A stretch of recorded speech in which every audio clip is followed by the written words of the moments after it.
Someone challenged me to date this map of Europe, but man, this thing is old. Like, we still got the Austro-Hungarian Empire on here. This thing is at least a century old. But the craziest part, which is also the most helpful in figuring out how old this thing is Turkey. Look how deep into Europe Turkey extends. Throughout the 1800s, the Ottoman Empire lost almost all of its territory in Europe. So you might think we can just look at this map and cross-reference it with the list of territorial changes to figure out how old it is, but not so fast. The big hang-up here is de jure versus de facto, by law or in fact. In fact, the Ottomans were losing most of their territories in Europe, but by law, they still proclaimed control over many of these territories. And many of the larger European powers agreed with this by law, even though they realized that, in fact, they were all pretty much independent. So the question is, what are the map makers trying to say? When they list Serbia as independent from Turkey, are they saying they're de jure independent? They have legal independence? Or are they saying it's de facto independent? For all intents and purposes, they're pretty much independent. I thought about this for quite a while, but I think I figured it out, thanks to Eastern Rumelia. If this map is portraying de jure independence, then Eastern Rumelia should never exist, because legally speaking, it was part of Turkey till 1908, and then it was ceded to Bulgaria.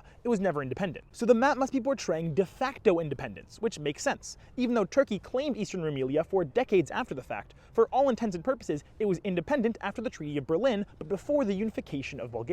So that would make this the final time span, were it not for the fact that I spotted one more thing at the last second.